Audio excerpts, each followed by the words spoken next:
Subscribe करें और bell दबाएं ताकि कोई खबर रह न जाए।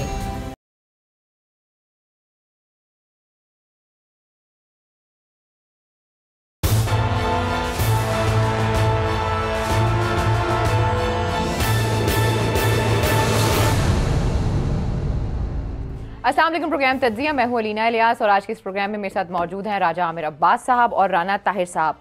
अपोजिशन ने कहा है कि वो एहतजाज करेगी और एहतजाज करेगी महंगाई की बुनियाद पर। पहले एहतजाज का आगाज़ किया जाएगा असम्बली से और फिर वो असम्बली के बाहर जो है वो कैंप्स लगाएंगे।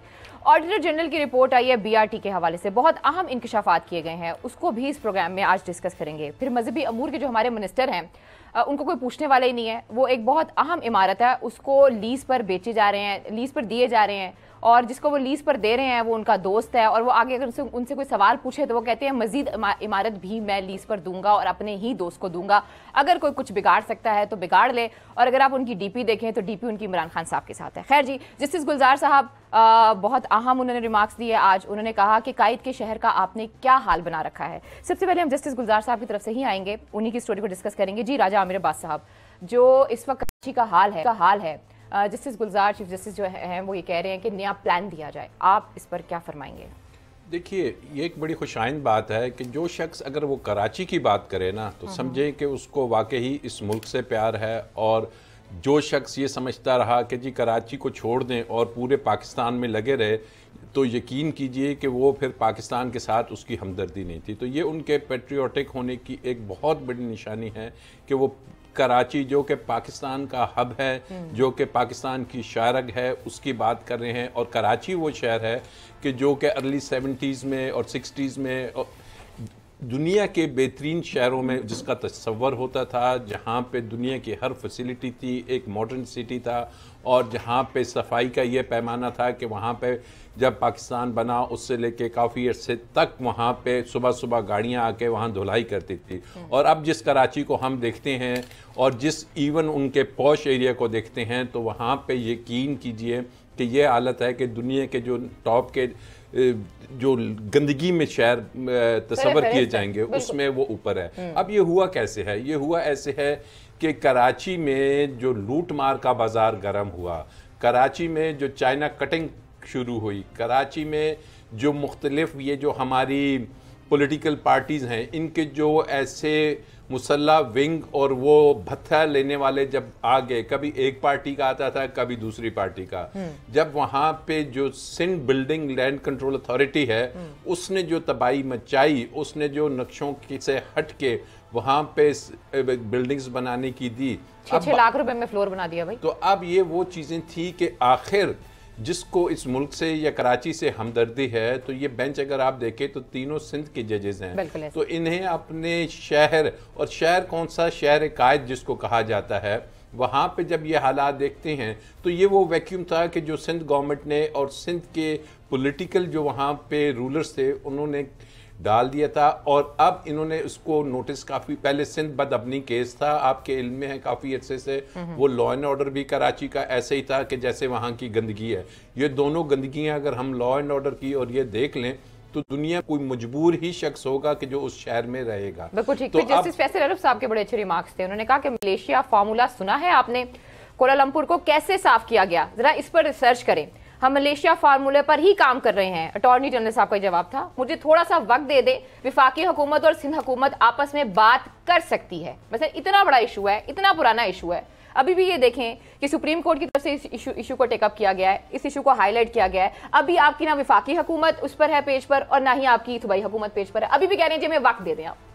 देखिए अलीना, बात यह जो राजा आमिर अब्बास साहब ने बात की, देखिए बात यह है कि चीफ जस्टिस पाकिस्तान जस्टिस गुलजार साहब ने जिस तरीके से, अभी उन्हें थोड़े ही दिन हुए हैं चीफ जस्टिस पाकिस्तान बने हुए, लेकिन इन थोड़े दिनों में ही उन्होंने जिस तरह इन अहम नौइयत के मामलात को टेकअप किया है बिल्कुल, और इस सिलसिले में जो उन्होंने अहकामात जारी किए हैं, उससे अंदाज़ा होता है कि उन्हें पाकिस्तान का कितना दर्द है। बिल्कुल, वो सच्चे पाकिस्तानी हैं और वो हकीकी मानो, ये दुखी दिल के साथ अदालत ने बातें की हैं सारी, आज जो कराची के हवाले से बातें की हैं कि शाहराए कायदीन, उन्होंने कहा इसको शाहराए कायदीन कहा जा सकता है जो हाल इसका कर दिया गया है। और फिर आप देखें सितम ज़रीफी आप देखें और इसको क्या कहा जा उन्होंने सकता कहा है। आप लोगों को कोई विजन ही नहीं है, आप लोगों को पता ही नहीं है कि आपने करना क्या है, यहाँ पे नजर ही नहीं आती हुकूमत हमें और कोई वो इंटरेस्ट नहीं है कराची के इशू में। This is what he said. Advocate general साहब कह रहे हैं राजा साहब सिंध के कि अगर आपने ये सूबाई हुकूमत पर छोड़ दिया तो कुछ नहीं होगा, ये महकमे सारे जो है ना सब अच्छा की रिपोर्ट देते रहेंगे। तो ये अपनी ही हुकूमत के खिलाफ एडवोकेट जनरल की एक मैं समझता हूँ चार्जशीट है कि अगर सूबे का एडवोकेट जनरल कहे अदालत उज़्मा में खड़ा होकर के जी अगर आपने ये सूबाई हुकूमत पर छोड़ दिया तो कुछ नहीं होगा, इससे आप अंदाज़ा लगाएं। और फिर इन्होंने कहा जी कि हमें फंड नहीं दे रहा वफाक 100 अरब, उन्होंने कहा अगर 105 अरब भी दे जाए तो क्या होगा, 100 अरब भी मिल गया तो पैसा एक नहीं लगना आवाम पर। तो ये चीज जो चीफ जस्टिस साहब ने आज जिस तरफ तवज्जो दिलाई है राजा साहब, उन्होंने कहा 9 मंजिला गैर कानूनी इमारतें आपने खड़ी कर दी, इनको फौरन गिराएं। जिस पर अटॉर्नी जनरल अनवर मंसूर साहब ने जब राय साहब ये कहा ना कि हम ये जो इमारतें बन गई हैं इनको सरकार इस्तेमाल कर ले, उन्होंने कहा नहीं, सरकार भी गैर कानूनी इमारत इस्तेमाल नहीं कर सकती, इनको गिरा दें। बहुत से ऐसे केसेस हैं राजा साहब जिसमें ना सिंध जो है हाई कोर्ट उसकी तरफ से स्टे भी है, तो ये तो आगे प्रॉब्लम करेंगी ये वाली चीजें, बिना स्टे पे चली जाती है गवर्नमेंट। देखिए अब जो अटॉर्नी जनरल हैं वो खुद भी कराची से ताल्लुक़ रखते हैं, उनका ताल्लुक़ भी इसी शहर से है और उन्हें सब इल्म है कि ये हुकूमत अब जिस शहर में वो जो हमने एक इनका ऑफिसर देखा था जो इन्हीं बिल्डिंग्स और इसके कंट्रोल का था, जिसका 2-2 मरले का वो अपना एक वॉशरूम था और उनके घरों को अगर आप देखें तो आपको एक तरफ कराची की वो टूटी हुई सड़कें, कराची के वो कॉलोनीज नज़र आएंगी और एक तरफ दुनिया के सबसे खूबसूरत अगर बंगलोज हों, स्पेन के विला से भी अच्छे आपको 2-2 हज़ार गज पे कराची में मिलेंगे। और ये किन लोगों के हैं? ये उन लोगों के हैं कि जिन्होंने कराची में लूटमार की, ये उन लोगों के हैं कि जिन्हें कराची में पावर मिली, ये उन लोगों के हैं कि जिन्होंने ना सिर्फ कराची बल्कि पूरे सिंध को एक्सप्लॉइट किया। अब बात बड़ी अच्छी की एडवोकेट जनरल ने कि अगर आप सिंध हुकूमत को देते हैं, सिंध हुकूमत तो इतने अरसे से है और हमने देखा पीछे कभी वो वाउडा साहब आ गए वो सफाई करने के लिए, कभी वो दूसरे वहाँ गवर्नर साहब आ गए, कभी हमने देखा कि वो मेयर कराची भी बड़ा एक्टिव हो जाता है, क्रेनों पे बैठता हुआ नजर आता है। तो जब हमको ये सब पता है कि कौन से लोग हैं कि जिन्होंने ये खराब किया है, अब मैं समझता हूँ कि इसको अगर हर हफ्ते नहीं तो 2 हफ्ते में एक दफ़ा ज़रूर चीफ साहब को कराची का ये मैटर वहाँ देखना चाहिए। और ये क्या बात हुई कि जनाब अगर एक चीज़ गैर कानूनी है तो उसमें सरकार बैठ जाए और अब दूसरों को निकाल दे, आप उसको डिमोलिश करें। और ये जो बात की उन्होंने कि जनाब वो कराची का एक मास्टर प्लान बनाई है, एक मास्टर प्लान पहले भी था और इसमें देखें कि जनाब कहाँ पे कराची के सीवरेज का सिस्टम इतना नाकिस है कि वो हम जब दुनिया में देखते हैं, आप एक तरफ बात करते हैं कि जी फॉरेन इन्वेस्टमेंट आए, एक तरफ आप अपनी पोर्ट्स को डेवलप करना चाहते हैं कि जनाब यहाँ से हम नया रूट बनेगा, दुनिया को हम फार इधर जाएंगे, सेंट्रल एशिया में लेके जाएंगे, गवादर में लेके जाएंगे, कराची में लेके जाएंगे, लेकिन आप वहाँ रोड्स का हाल देखें, वो टैंकर्स को माफिया है, हर किस्म का माफिया कराची में है। अब बात यह है कि क्या अकेले चीफ जस्टिस साहब इसको कर पाएंगे? ये मौजूदा हुकूमत का भी काम है। इमरान खान साहब ने कराची से बहुत ज़्यादा सीटें ली हैं, लोगों ने MQM से हट के PTI को वोट दिया है। इट्स टाइम फॉर पे बैक। अब PTI ने पे बैक करना है कराची को, और यकीन करें कि अगर कराची में PTI की गवर्नमेंट छोड़ दें सिंध गवर्नमेंट को काम कर लेती है, चाहे गवर्नर के ज़रिए, चाहे सुप्रीम कोर्ट के ज़रिए, चाहे पाक PW के ज़रिए, तो कराची में वो जो हमने देखा था ना कि एक टोले ने, एक ग्रुप ने, एक सियासी पार्टी ने कब्जा किया था, वो निकल के एक सेंटर की बात करेंगे, एक वफाक की बात करेंगे। और ये बहुत अच्छा से तो अभी देखें ना ब्लैकमेल हो रही है। अभी ये देखें मुश्ताक महर साहब के बारे में फिर खबरें आ रही हैं कि उनको लगा दिया गया, और MQM के हवाले से भी आपको सामने ये था चीज़ें, मुज़ाकराती कमेटियां जा रही हैं, बातें कर रही हैं और ये कह रहे हैं कि ऑल सेट हो गया। तो वो तो इतना मसलन अपने इत्तेहादियों से घिरे हुए हैं कि जिनके, क्योंकि ये जिसकी तरफ आप इशारा कर रहे हैं इसमें इनकी हुकूमत रही है सिंध के अंदर, आपकी MQM हो गई, आपकी पीपल्स पार्टी हो गई, और इन्हीं की सारी मोनोपोली है। It's not easy for Imran Khan to handle them. Imran Khan को अब सख्त फैसले लेने हैं। एक तो ये जो डेवलपमेंटल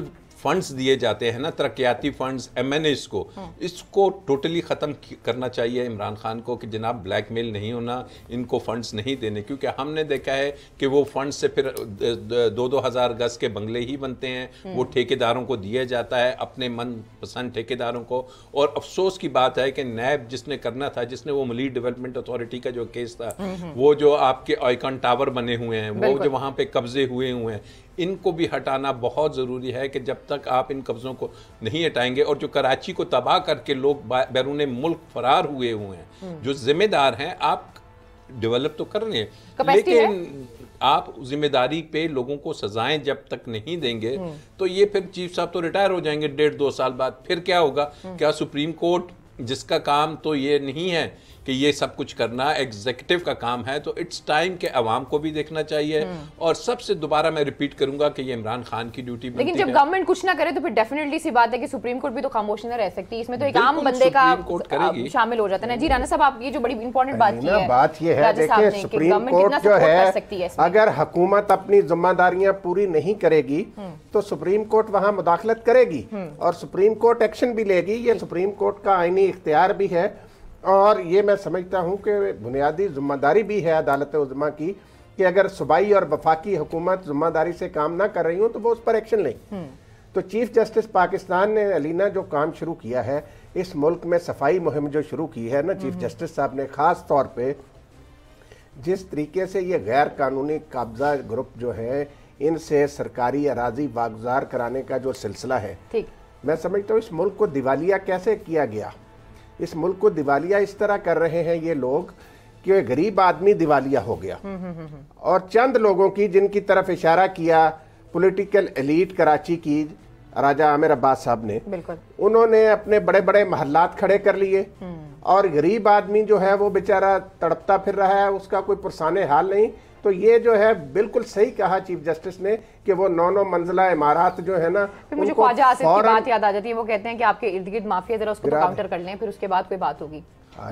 माफिया हर जगह मौजूद है। चाहे आप शुरू कर लें, मीडिया को शुरू कर लें, चाहे आप शुगर को ले लें, वीट को ले लें, कंस्ट्रक्शन को ले लें, बिल्डर्स को ले लें, ये माफियाज हैं। तो खान ने, मैं समझता हूं कि वाकई खान वो शख्स है जिसने पहली दफा हिम्मत की है कि वो माफियाज का नाम भी लेता है, इनके सामने आ भी रहा है। लेकिन अलीना, ये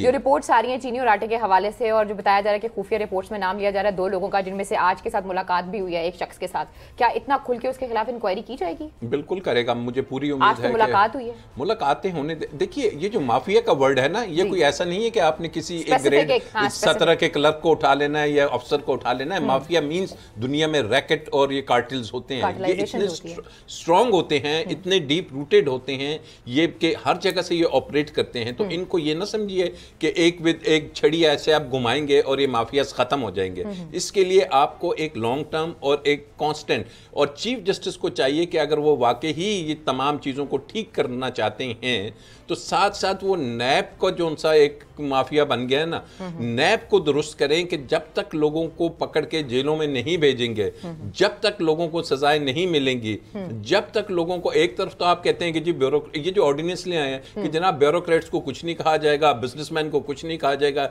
यही ब्यूरोक्रेट्स हैं, यही बिजनेसमैन हैं जिन्होंने कराची को इस हाल तक पहुंचाया, जिन्होंने अरबों खरबों के टावर्स बना दिए। ना कहा जाएगा जहाँ पे मिसयूज ऑफ पावर वाली अथॉरिटी वाला आया, उस पे भी आपने एस्टैब्लिश करना है फाइनेंशियल करप्शन। तो ये मैटर अभी सुप्रीम कोर्ट में है, सुप्रीम कोर्ट में चैलेंज हो चुका है ये ऑर्डिनेंस, ये ऑर्डिनेंस चैलेंज हो गया है। तो अब चीफ साहब को डेली वो जब कहते हैं कि ये एहतसाब कैसा हो रहा है, और मैं जाती तौर पे जानता हूँ कि एक चीज जिसके वो सख्त खिलाफ हैं वो है करप्शन। बिल्कुल ऐसे बहुत सख्त खराब हैं, खिलाफ हैं इसके, और वो यकीनन इसके साथ साथ ये करप्शन को जो रोकने वाले अदारे हैं इनको भी कराची की तरह टेकअप करेंगे, क्योंकि इसका नासूर ने पूरे मुल्क की जड़ें हिलाएंगे। अच्छा ठीक है, अगर इजाजत हो राना साहब, अगर आप इस पर कमेंट करना चाहें, वरना मैं अगली स्टोरी की तरफ जाना चाहूंगी।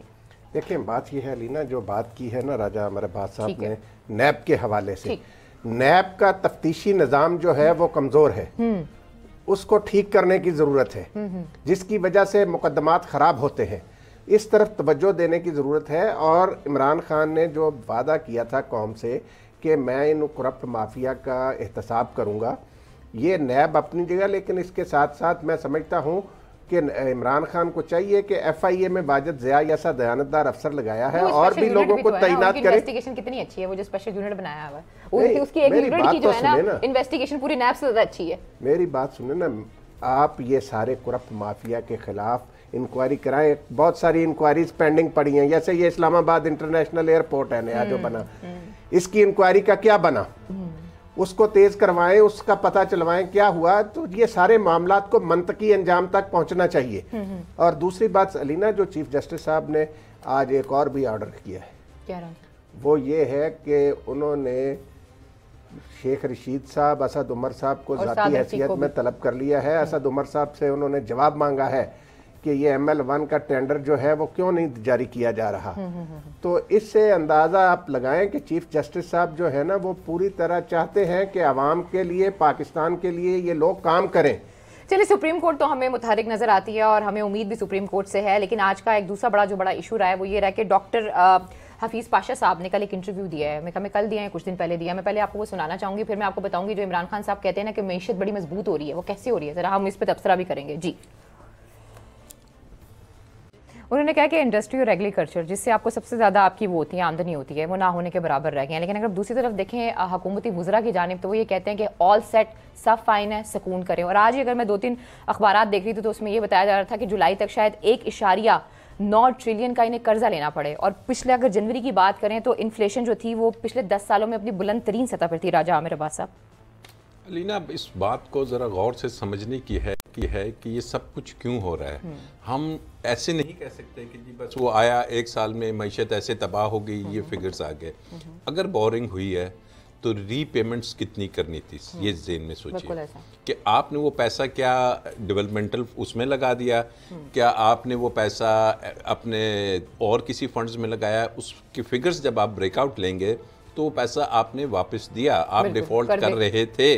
नंबर 2 जो इशू आ रहा है कि ये अब करेक्ट फिगर्स कुछ सामने आ रहे हैं और ये कह देना कि जी कोई फिगर फजिंग, ये तमाम चीज़ें उस फिगर फजिंग का नतीजा है जो वो शख्स जो बैरून मुल्क बैठा हुआ है ना, जो अब पाकिस्तान नहीं आता, जिसका नाम है इसहाक डार, जो अब वहाँ की रोडों पे आपको चहलकदमी करते हुए नजर आता है। ये वो चीज़ें हैं कि जो इस कौम को अब भुगतनी हैं। आप भुगतेंगे, ये लॉन्ग टर्म है, do not expect any miracles. लेकिन आपके जो रिजर्व्स हैं, आपके रिजर्व्स ये हैं कि आपके पास बाहर के ममालिक ने आके पैसे आपके स्टेट बैंक्स में रखे हुए हैं, आपके पास आपकी ऑयल की जो है वो डेफर्ड पेमेंट्स हैं, अभी आप वो नहीं कर पा रहे। तो ये जो बातें कर रहे हैं, एग्रीकल्चर की यील्ड अगर कम होती है तो आपको पता है कि कुछ कुदरत की तरफ से भी ऐसा है कि इस दफ़ा मौसम ऐसा है कि आपकी यील्ड कम आ रही है क्रॉप्स की। उसके बाद खुदा न खास्ता ये टिड्डी वाला जो मसला था ये आता है तो फिर आपकी यील्ड कम हो जाती है। असल इशू है कि इमरान खान कितनी फॉरेन इन्वेस्टमेंट इस मुल्क में लेके आते हैं, और फॉरेन इन्वेस्टमेंट आएगी। कुछ कुदरत की चीज़ें हैं कि जैसे ये CPEC का जो अभी है, अगर इसमें कोई तातुल नहीं पड़ता ये कोरोना वायरस और इन चीज़ों से, तो ये वो तमाम चीज़ें हैं कि ये इन द लॉन्ग रन। लेकिन इसका ये मतलब नहीं कि इमरान खान जो उनसी अवाम है उसके लिए लाजमी है कि कोई शॉर्ट टर्म उनको पैकेजेस ज़रूर दें इन बिजनेसमैन को। लेकिन जब आपकी बेसिक 2 इंडस्ट्रीज ही नहीं होंगी, वो फ्लरिश ही नहीं करेंगी, तो एम्प्लॉयमेंट पे तो इसका असर होगा ही होगा। इंडस्ट्रीज वालों को आप हुकूमत ने इतनी छूट अगर दी है हर रोज़ के जनाब, हम कारोबारी हल्के के लिए ये कर रहे हैं, हम कारोबारी हल्के को ये मराद दे रहे हैं, हम उनको नैब के खौफ से भी निकाल रहे हैं, तो फिर उनको बुला के पूछना भी चाहिए कि जनाब ये इंडस्ट्री का आपका क्या इशू है, ये क्यों नहीं यहाँ पर प्रोडक्शन हो रही। यहाँ भी कार्टल्स, यहाँ भी माफियाज हैं जो जानबूझ के, खान को समझना चाहिए कि जिनके कनेक्शंस हैं उन पुरानी हुकूमतों के साथ, और उनको आप पॉइंट आउट करें और उन्हें एक दें, उन्हें भी टारगेट दें कि आपने इस मुल्क से इतना कमाया है, आपने इस मुल्क से खरबों कमाए हैं, अब आपने भी रीपे करना है। आपने सिर्फ कमाना नहीं है, आपने जो कमाया है और जो कमाओगे इस पे लगाओगे। FBR और फाइनेंस मिनिस्ट्री में प्रॉब्लम्स चलती रहती हैं। अब ये तो भी देखिए ना, आपके सामने बिल्कुल ये FBR का सबसे बड़ी बात थी कि आपने रिस्ट्रक्चरिंग करनी थी। एफबीआर में जो करप्शन होती है उसे ख़त्म करना था। एफबीआर में जो एक चीज़ थी, पहले तो एसआरओज निकलते थे, उसे तो काफ़ी हद तक कम किया, लेकिन एफबीआर में ऑटोमेशन पे लेके जाएं लोगों ताकि ये ह्यूमन इंटरेक्शन कम हो। वो कराची में वो बिजनेसमैन सही भी कहते हैं कि जनाब आप टैक्स तो बढ़ा दें, टैक्स भले से हमसे ले लें, लेकिन साथ फिर रिश्वत लेना तो बंद करें ना। ये पर कंटेनर आप 30 लाख रुपए वो भी ले लेते हैं, 30 लाख अगर हम टैक्स भी दें तो फिर वहाँ पे कारोबार फ्लरिश नहीं करता। तो ये वो स्ट्रिक्ट मेजर्स हैं जो अब वक्त के साथ साथ शायद खान को समझ आएगा, और इसको समझने के लिए उसको सबसे पहले अपनी टीम के अंदर झांकना पड़ेगा। लेकिन वो ऑलरेडी चेंजिंग्स कर चुके हैं और असद उमर बड़ा खफा भी रहे थे। चेंजेस जितनी भी बार-बार तब्दीलियां करते हैं, असद उमर हो या आपका फाइनेंस हफीज पाशा हो या कोई भी हो, बात है कि पाकिस्तान से बढ़ के कोई नहीं है। बिल्कुल ऐसा। और इमरान खान को अब ये देखना है कि उसके पास अगर वाकई वो जो अब अक्सर टीवी पे कहते हैं कि मैं माफियाज को नहीं छोड़ूंगा, कार्टेल्स को नहीं छोड़ूंगा, तो लेट्स होप कि अगर कोई उसके अंदर है माफियाज तो he should start from there और एक एग्जांपल बनाए। फिर आप देखिए ये तमाम चीजें दुरुस्त होंगी। ये चलें ठीक है, मुझे एक ब्रेक लेनी, जो ब्रेक से वापस आऊंगी। ये जो कार्ड है वो हमारी ऑपोजिशन भी खेल रही है और वो ये कह रहे हैं कि हम कौमी असम्बली के अंदर जो है वो एहतजाज करेंगे और फिर बाद में हम कौमी असम्बली के बाहर जाएंगे। अब इस पर भी बात करेंगे, लेकिन प्रोग्राम में वक्त एक छोटी सी ब्रेक का। Stay with us.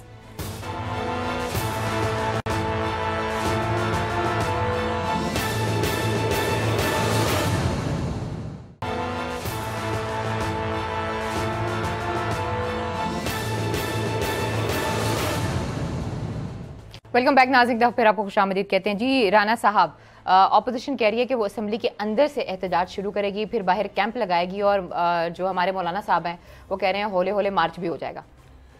उस तरफ तो अलीना मैं बाद में आता हूँ, लेकिन डॉक्टर पहले ही मेरी बात सुने। पहले ये जो आप दिखाती हैं ना, ये देखें टीवी पर आके दानिश्वर इस तरह के अदादो शुमार का एक लेके पलंदा और शुरू हो जाते हैं। वो राजा आमिर अब्बास साहब ने बात सही की है कि भाई 1.5 साल हुआ है इमरान खान को आए हुए। ये जो सारा कुछ आप बता रहे हैं कि इतना कुछ हो गया और ये हो गया वो हो गया, ये मईशत के साथ कुछ 1.5 साल में सारा कुछ हुआ है।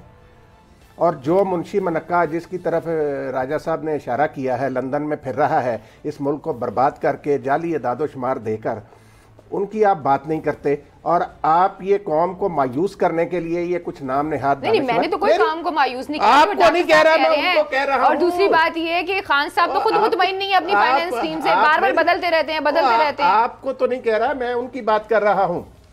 आपने तो उनकी गुफ्तगू सुनाई है ना। जी जी, बात ये है, मैं उनका बता रहा हूँ आपको कि ये जो कर्जा लेके वो इसहाक डार और नवाज शरीफ और जरदारी इस मुल्क पर डाल गए थे, वो इनके अब्बे ने उतारना था।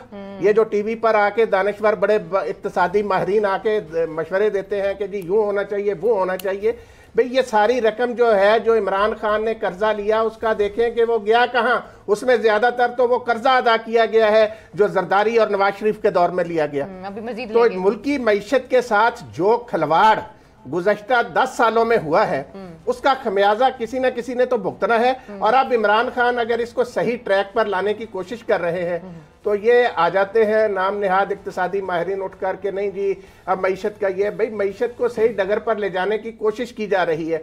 अब जब आपने सोसाइटी के हर तबके में करप्शन को घुसा दिया है, ठीक हो गया, तो इमरान खान को उसकी सफाई के लिए मुश्किलात तो पेश आएंगी। 5 साल तो और वो लगे हुए हैं बेचारे। फिर असेंबली के अंदर उनके पास इतनी अक्सरियत नहीं है, वो अपनी पार्टी में भी कुछ लोग उनके ऐसे मौजूद हैं। आप देखें कि इन सारे मामलात में वो बंदा तने तनहा इस मुल्क को अपना सही समत ले जाने के लिए लगा हुआ है। और अच्छी बात यह है अलीना जी राना साहब कि नीयत नेक है। ठीक है राना साहब, आपको यहाँ पे तनख्वाह टाइम पे मिल जाती है ना, इसलिए आप अच्छी अच्छी बातें कर रही हैं और आपको ऐसा लगता है कि मुल्क जो है वो बिल्कुल सही सिमत में चल रहा है। खैर जी, आपकी तरफ आऊंगी। मेरा आपसे भी राजा साहब यही सवाल है, मुझे ये बताइए जो ऑपोजिशन ने इस दफा कार्ड खेला है वो कह रहे हैं कि हम महंगाई के ऊपर करेंगे एहतजाज, पहले असेंबली के अंदर करेंगे और बाद में हम कैंप्स लगाएंगे। और अभी जो मौलाना साहब हैं वो कह रहे हैं कि ना मैंने पीपल्स पार्टी से मेरा कोई ताल्लुक है, ना मेरा नून लीग से ताल्लुक है, मैं किसी जमात के साथ कोई नहीं हूँ। कुछ छोटी छोटी जमातें उन्होंने मिलाई हैं, उन्होंने कहा हम एक मार्च की तैयारी करेंगे। हौले हौले वो कहते हैं मार्च हो जाएगा। और बिलावल साहब अपनी उसमें मोहब्बत में, आपको याद होगा एक ग्रैंड अलायंस हुआ था ऑल पार्टीज, उसमें भी यही बातें की गई थी कि जी महंगाई के खिलाफ निकलेंगे और हम ऐसे करेंगे और प्लान ए होगा, प्लान बी होगा, तो फिर उसके बाद पता नहीं क्या होगा और हम उसको नहीं छोड़ेंगे कि जो इनको लेके आया। ये स्टेटमेंट्स आती थी और उसके बाद वो जो ग्रैंड अलायंस की हमने शक्ल देखी, ठीक है। अब मौलाना साहब किसको लेके चल रहा है? मौलाना चल रहा है महमूद खान को लेके, मौलाना चल रहा है वो केपी में जो उनसे हैं, क्या नाम है जी उनका, वो जो पहले पीपल्स पार्टी में होते थे, शेरपाव साहब को लेके चल रहा है। एक एक दो सीटें लेके चल रहे हैं। ये किस चीज़ की करेंगे? उधर जाके मुस्लिम लीग तो काफ के साथ जाके बातें करने के चक्कर में बैठी हुई है। ये किस किस्म की अपोजिशन के साथ बैठेगी? पीपल्स पार्टी और नून लीग का इतना ट्रस्ट डेफिसिट है कि वो किसी को इतना भी नहीं एक दूसरे पे ट्रस्ट करते। वो जो लीडर ऑफ द अपोजिशन है जिन्होंने असल में करना है, उनको ढूंढा जा रहा है कि उसको, वो कह रहे हैं कि जी वो लेके आए, वो कहाँ पे हैं? वो उधर से हमदर्दाना अपील करते हैं। वो अपोजिशन बुनियादों पे, हाँ, वो अपोजिशन की बात तो करते नहीं, वो तो किसी पॉलिसी या महंगाई की बात नहीं करते। कुछ लोग कहते हैं वो गिरफ्तार हैं वहाँ पे, जब तक वो यहाँ से रिहाई नहीं होगी, मरियम साहबा की उनकी वहाँ से रिहाई नहीं होगी। हम दर्दाना अपील कर रहे हैं कि जनाब वो ऑपरेशन में जो उन्होंने एनेस्थीसिया देना है उससे पहले आप बीबी को भी भेज दें, मरियम साहिबा को भी। चली जाएंगी कोर्ट में अब केस है, कोर्ट ने डिसाइड करना है। और कानूनी तौर पे तो मैं समझता हूँ कि ऐसी कोई मिसाल मौजूद नहीं है। लेकिन अब वो जो एक आ गया है कि पहले भी सुप्रीम कोर्ट ने वो जब दिया था नवाज शरीफ को कि जनाब 6 हफ्ते की मोहलत हम दे रहे हैं, कानून तो इजाज़त नहीं देता, लेकिन ह्यूमैनिटेरियन ग्राउंड पे हम ह्यूमैनिटेरियन ग्राउंड पे आपको 6 हफ्ते देते हैं कि आबो हवा आपकी अच्छी हो जाए और आप अच्छे तरीके से इलाज कर ले। तो उसी किस्म की एक रिक्वेस्ट अब शहबाज शरीफ ने भी कर दी है कि इंसानी उसकी बुनियाद पे, तो अगर अदालत अब देखें इस पे क्या फैसला करती है। अदरवाइज अब अपोजिशन की जो आपने बात की, तो ना होले होले मार्च होना है, ना अप्रैल होना है, बल्कि अप्रैल फूल ही होना है अपोजिशन के साथ। पहले भी उनके साथ ये हो गया था, वो भी बड़ी उम्मीदें लेके आए थे और वो ढूंढते रहे कि वो किधर के। लाहौर में याद है आपको मौलाना का खिताब जब वो ढूंढ रहा था। तो अब बात यह है कि अपोजिशन तो अपने केसेस के अलावा उनके पास और कोई ऑप्शन नहीं कि वो जो भी सियासत करेंगे अपने आप को एक क्लीन चिट लेने के लिए, अपना लूटा हुआ पैसा बचाने के लिए। ना उनको मुल्क का, ना कौम का, ना महंगाई का वो है। तो बात यह है कि अपोजिशन में आराम से इनको एक चीज़ जो अच्छी मिल गई कि इन्हें ऐसी अपोजिशन मिल गई कि जो कि अपने चक्करों में लगी हुई है, तो इनकी पॉलिसी साजी में या इनके उसमें कोई रुकावट नहीं डाल रही। तो इनको एक खाली एरिया मिला है, तो दे शुड वर्क ऑन कि अब कैसे इम्प्रूवमेंट करनी है, कैसे बिजली के बिल कम होने हैं, कैसे गैस के बिल कम होने हैं, कैसे पेट्रोल सस्ता होना है। इसकी तरफ तवज्जो दें, यकीन करें कि आवाम इनके साथ होगी। सिर्फ ये है कि इनको ये यकीन हो जाए कि अब ये पॉजिटिव डायरेक्शन में, और इसमें हमारा जो मीडिया है, जैसे कि अभी इन्होंने बात की कि वो आके बड़े सरमन देते हैं, वो काश कौम को ये भी बता देते कि जनाब ये किस वजूहात से हुआ है। काश वो कौम को आके एजुकेट करते कि मौजूदा हुकूमत की जो पॉलिसीज हैं, खासकर लोगों को बताएं कि मुझे हमारे सदर की बात याद आती है, आरिफ अलवी साहब की। वो कहते हैं हमें पता होता ना कि इतने बुरे हालात है खजाने के, तो हम ऐसे वादे ही ना करते ना। प्रॉब्लम वादों को छोड़ दें, आप ग्राउंड रियलिटीज को देखें कि दुनिया में जो आपका एरिया है जियोपॉलिटिकली, वहां पे इतने इश्यूज आ चुके हैं कि जिस तरीके से पाकिस्तान को एक दुनिया में मकाम इमरान खान की हुकूमत के दौरान मिल रहा है, या इंटरनेशनल फोरम पे उसकी जो रिकग्निशन हो रही है, चाहे यूएस है, चाहे पुतिन है, चाहे एमबीएस है, चाहे ईरान है, तो ये वो चीजें हैं कि जिसने पाकिस्तान को मजबूत करना है। और जब बात होती है, मैं खान साहब की बात नहीं करती। आप देखेंगे कि मलेशिया,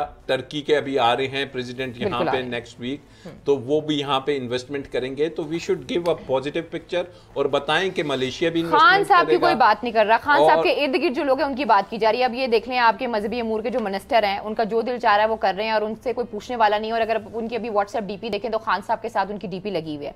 अब ये बताया जा रहा है कि उन्होंने एक इमारत जो है वो लीज पे दी है और अपने दोस्त को लीज पे दे दी है, और जो फर्स्ट बिडर था उसको उन्हें आने ही नहीं दिया, जो हायर बिडर था उसको आने नहीं दिया। राना साहब, आपके पास की पूरी तफसीलात जरा बताइएगा।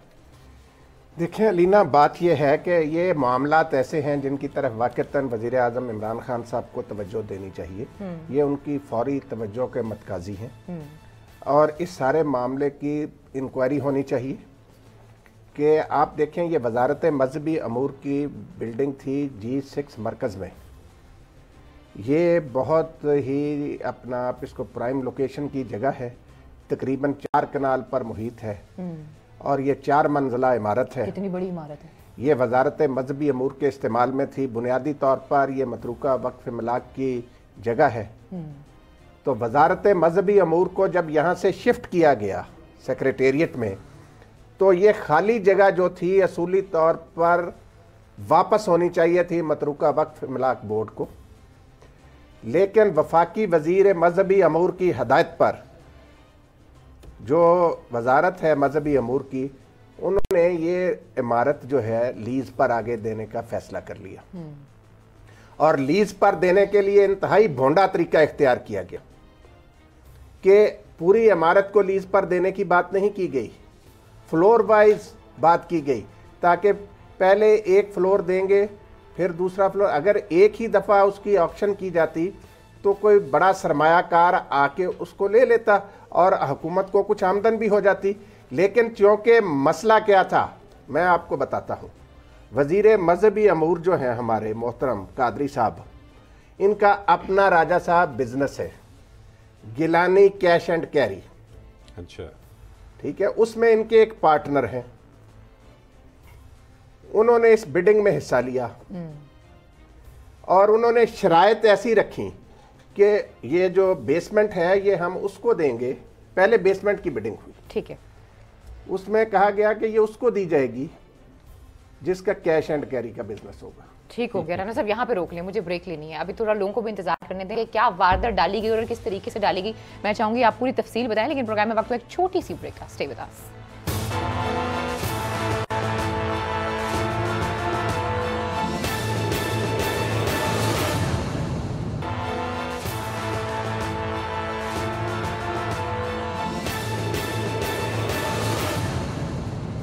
वेलकम बैक नाज़रीन, तो फिर आपको खुशामदीद कहते हैं। जी राना साहब कंप्लीट कीजिएगा, जो मजहबी अमूर के मिनिस्टर हैं उन्होंने अपने दोस्त को किस तरीके से फ़ायदा पहुंचाया। ये देखें ना अलीना, जो हम बात कर रहे थे कि वो उन्होंने जो बेसमेंट है उस जगह की 4 कनाल जगह की बेसमेंट जो है वो उन्होंने अपने दोस्त, बिजनेस दोस्त ही नहीं है, बिजनेस पार्टनर है उनके, नुमान साहब, उनको दी है।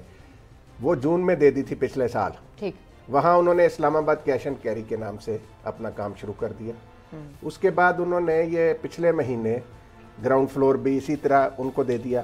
अब हमने, हमारी प्रोड्यूसर साहबा ने काफ़ी दफ़ा कोशिश की कि वफाकी वजीर जनाब नूरुल्लाह कादरी साहब से रब्ता हो जाए और उनका मौक़िफ़ इस बारे में लिया जाए। अगर कादरी साहब इस बारे में अपना मौक़िफ़ देना चाहें तो हम हाजिर हैं। नहीं, कादरी साहब ने तो बॉदर ही नहीं किया। कल वो एक सालगिरह पे मौजूद थे और आज उन्होंने देखना भी गवारा नहीं किया है। उनको लगता है ये कोई इतनी बड़ी बात ही नहीं है। और जब भी अगर इस पे आप बात करें, जो उनका फिलहाल जो सामने आ रहा है उनकी स्टेटमेंट ये सामने आ रही है कि जो 2 हैं वो भी मैं दे दूंगा, बस कहानी खत्म। आप रोशनी डालें, किस तरीके से देखते हैं आप इस सारे इशू को। ये बिल्डिंग मैंने बड़ी अच्छी तरीके से देखी हुई है और ये वही बिल्डिंग है जहाँ पे हज कोटे बेचे जाते थे।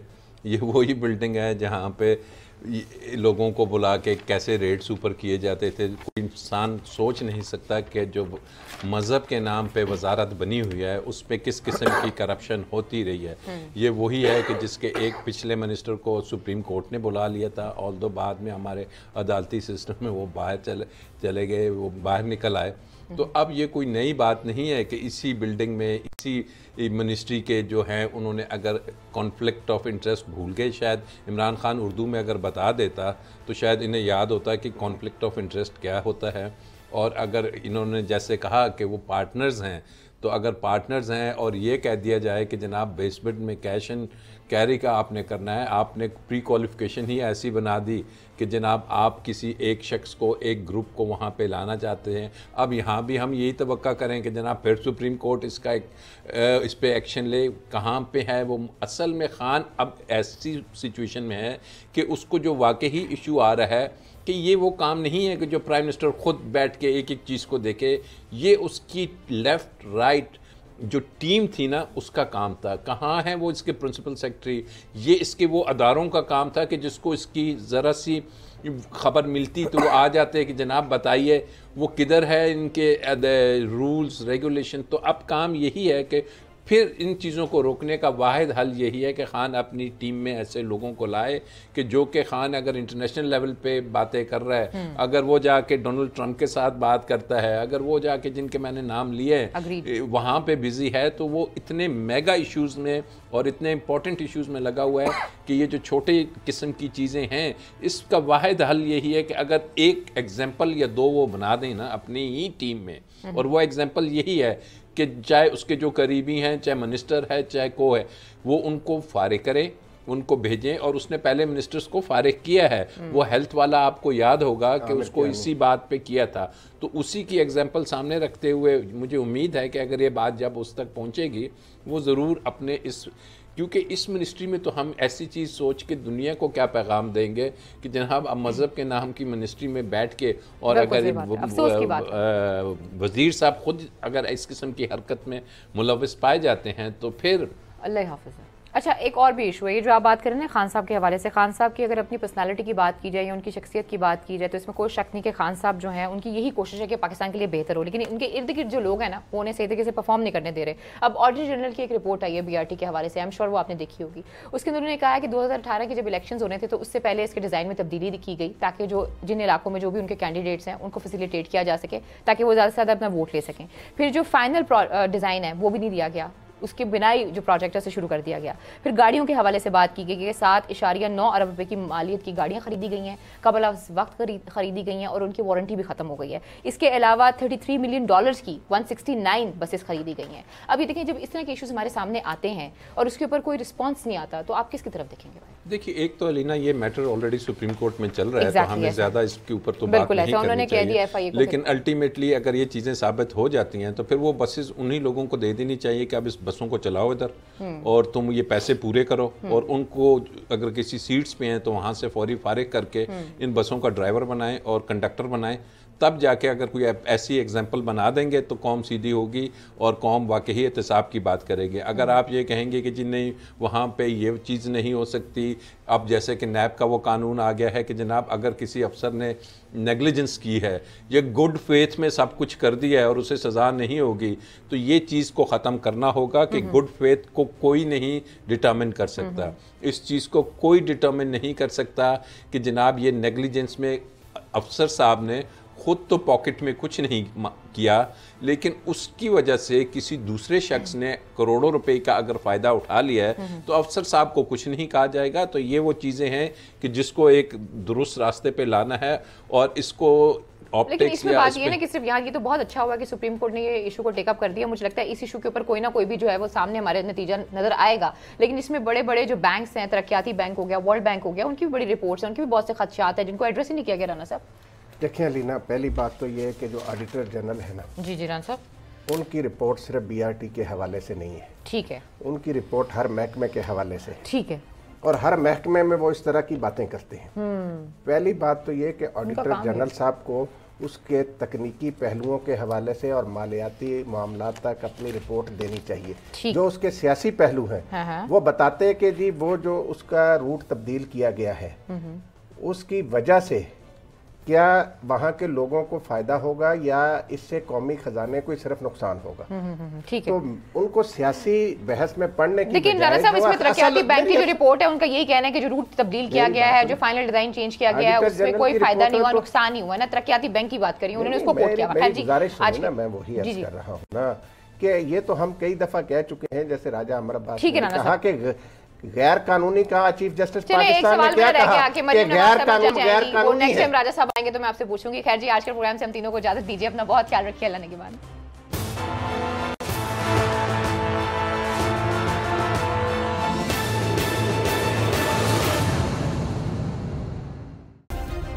सब्सक्राइब करें और बेल दबाएं ताकि कोई खबर रह न जाए।